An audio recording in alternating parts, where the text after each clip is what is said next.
Just right off the bat, I want to say that I think that Randy Travis is a legend, and any chance we get to hear his voice, I am grateful for that.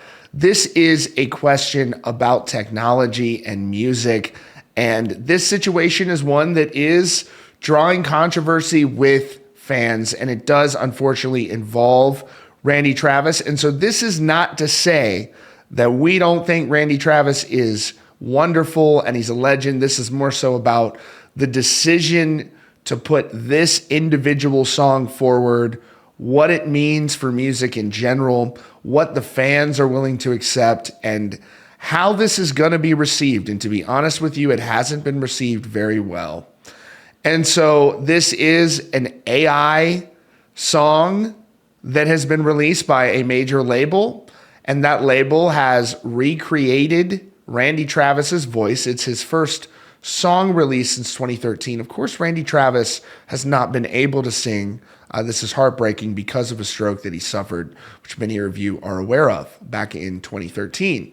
And so this is that first song that's come out, and they utilized artificial intelligence to have him sing. And so this is something that people are really struggling with, though, whether or not you can get behind a song that you know is artificial, that is computer generated at the end of the day.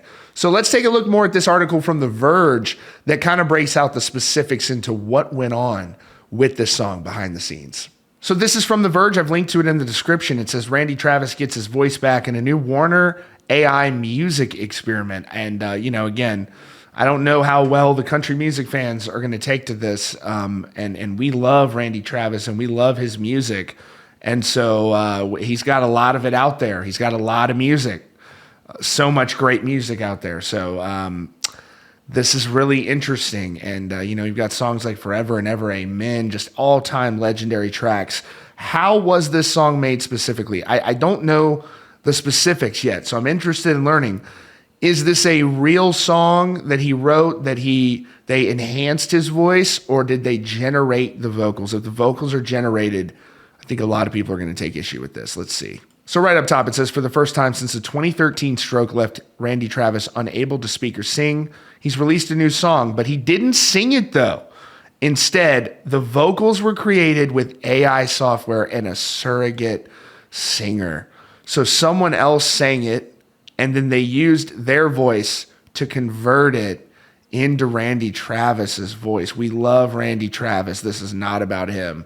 This is about what labels are doing, and not sure about this. The song called Where That Came From is every bit the folksy, sentimental tune that we came to love from Travis. And so it says it was created by training an unnamed AI model with 42 of his vocal isolated recordings. Then under the supervision of Travis, his career-long producer and fellow country singer James Dupree laid down the vocals to be transformed into Travis by AI. And they're calling this an experiment. And so that tells you what they think about it. They think it's an experiment. And so even they seem to feel like this is not a sure thing. We're not totally sure about this, about how this is going to go. And so it rarely wavered far from its baritone foundation. It sounds like one of those songs that would have hung around the charts. I wouldn't say it's a great Randy Travis song, but certainly not the worst. And so that writer is being very honest there. I've listened to it myself, and I'm not so sure that I just don't really know what the point of this is. We have so much great Randy Travis music out there, and we all love and support Randy Travis. And so Chris Lacey, the co-president of Warner Music Nashville, tells CBS Sunday Morning that AI voice cloning sites produce approximations that don't sound real because it's not. And she said the label's use of AI to clone Travis's voice is AI for good, man. Oh my gosh.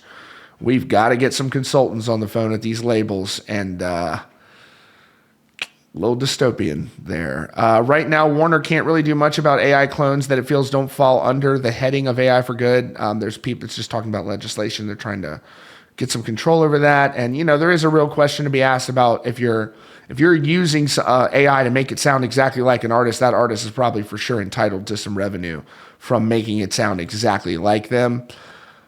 So it's a good edge case example of AI being used to make music that actually feels legitimate. I don't know that it does. Let's see what the comments say. So I thought this was a nice opinion. She wrote, I understand being upset that the new Randy Travis song is AI, but I feel like an artist using AI of their own volition to recreate their own voice to continue their work and passion is different than people using AI to steal and manipulate other people's talent. That's a fair argument there. Enjoyed that one. This user wrote, you know what the AI Randy Travis song did make me want to do? Go listen to Randy's older stuff, which I treasure. Exactly. So many amazing, amazing songs from the legend Randy Travis. This repost says, what music opinion do you have that would put you in this position? This user wrote, Randy Travis did a terrible thing leading the charge into fake AI vocals in music. This user wrote, on a second thought, I think the way the AI is being used for Randy Travis is kind of the perfect use for it. It's literally a person using technology to overcome a disability. It's not someone taking advantage of doing something without consent.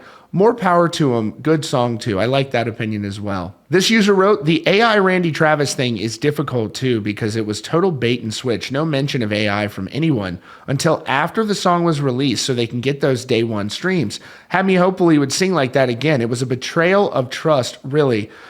Very interesting. When I look at this entire situation, it's really interesting to see how this all plays out. And I think it's going to be really hard for record labels. We've heard so much about, hey, AI in music's going to do a lot. I think it's going to do a lot on the writing point, but once you find out that a song is AI, it loses a lot of its muster for people. And so it's just people, especially country music fans, they crave something real. They want something real and authentic. They don't want something that is computer generated. So love Randy Travis. So many great songs. We don't blame Randy Travis for this. We're going to blame the label on this one. We love Randy Travis. So I think it's interesting. And I do like the point that one user there was making. You know, he is using this to overcome what he's been through. And so I'm just, for me, it's like, this is a tough thing to, in any case, to deal with music, because it's just not going to be the same. And so let me know what you all think about this in the comments. This is just trying to kind of piece this together. It's a surprising thing with what's happening in music, and it's all really starting to happen fast. And so I'd really love to hear what you all think about this in the comments down below. Thanks so much, as always, for tuning into CountryCast. I really appreciate it. Be sure to hit that subscribe button with notifications on for the latest news and updates about your favorite artists.